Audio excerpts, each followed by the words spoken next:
Hello, my name is Rachel, and today we are talking task number 21 for the Book Riot Read Harder Challenge. And this is all about comics created by LGBTQIA plus creators. So I've got several options here that I'm excited for, so let's go ahead and jump in. So first up is The Chilling Adventure of Sabrina. This obviously has several volumes, and this is just recently created as a show on Netflix, so this could be a really fun one to get into while I am thinking about watching the show. Next up is Strong Female Protagonist, and this is by Brennan Lee Mulligan and Molly Ostertag, and this sounds like it could be really interesting. I like that the title is just straight to the point, Strong Female Protagonist, and this could be a fun one to add into my high school library. Next is The Backstagers. This is by James Tynion and Rian Sig, and this just seems like such a fun book as well. Again, another one that might be really awesome to add to my graphic novel collection at my high school. I just love the cover. It seems like it's going to be super fun. And I believe this is centered around a private high school. Another one I've seen so much that could be super interesting is My Favorite Thing is Monsters by Emil Ferris. I've heard nothing but good things about this, and it seems really, really intriguing. I believe this is supposed to be kind of a pulp horror book, and I'm just super, super interested. Next up is On a Sunbeam. This is by Tilly Walden, and I have several students that have read this already and that they really, really, really enjoyed it. I'm thinking about actually reading that really soon for a teen reading challenge that we're currently doing. I don't know much about it other than the fact that the kids really, really enjoy it, and it started out as a webcomic. So I'm thinking about diving into this one and seeing what it's about, since I have no idea. Next is a comic anthology. It's called Beyond, the queer sci-fi and fantasy comic anthology by several authors, and the cover is absolutely fantastic. And I have kind of a soft spot for anthologies because I feel like it gives you a chance to kind of branch out into something you might not normally read. So for me, I don't tend to read a lot of comics, really. And if I do read a comic, it tends to be more realistic.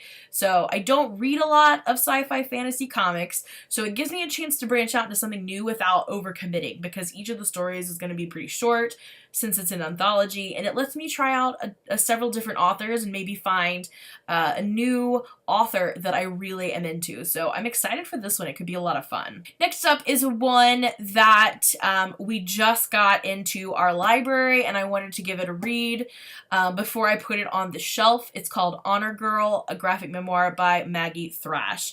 It came to our attention that there was a weapon in some of the books, so I just wanted to read through and make sure that it has a really good context before I pop it on the shelf for our teens. But it's won several awards, and I've heard really good things about it, so I don't think we'll have a problem. But, you know, being a school, having a gun involved in a book is always something that you need to take a second look at. So I'm hoping to read this one soon anyway, just so I can recommend it when we do get it on the shelf, and I can verify why we do have it in our collection.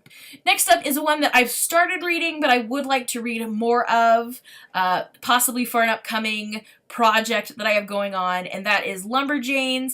This is by a whole slew of authors, but Noelle Stevenson is the one that I usually pick out of first, and this is just a fun kind of Girl Scout-esque collection of comics about shenanigans and fantastical adventures that these girls take. And I believe I've read the first two at least, maybe even more, but it's been a while, so I'd like to kind of get back into the series, and this would definitely work for that.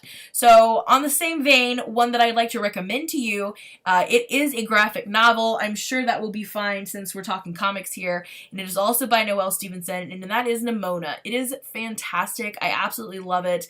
The artwork is amazing, and the idea of good versus evil and what does it really mean to be either one of those things, it's just fantastic. Highly, highly recommend it.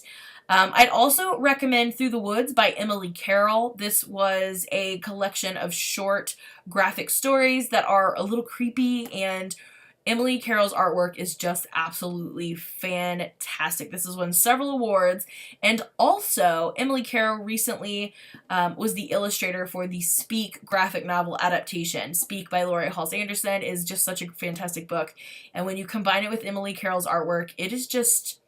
it's outstanding. I have two other recommendations for you. First up is Super Chill, A Year of Living Anxiously by Adam Ellis. This is the book I chose to read for this category because basically I had read it before I even realized it would work for this category.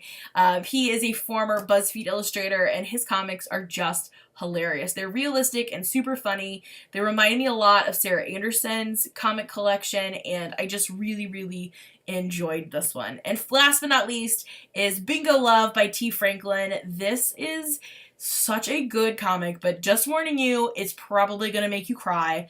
I did not believe it when I heard it last year on the Book Riot podcast, All the Books, that it was probably going to make me cry. I thought, how can like a 100-page comic make me cry? It totally made me cry, so just be prepared. So there you have some of my top choices for the comic collection, and I'm definitely going to read a couple more of these, even though I've already technically ticked off this challenge. And definitely let me know down below if you have any recommendations for LGBTQ plus comics that I should be aware of. So thank you so much for watching. I will see you again in the next video. Bye for now.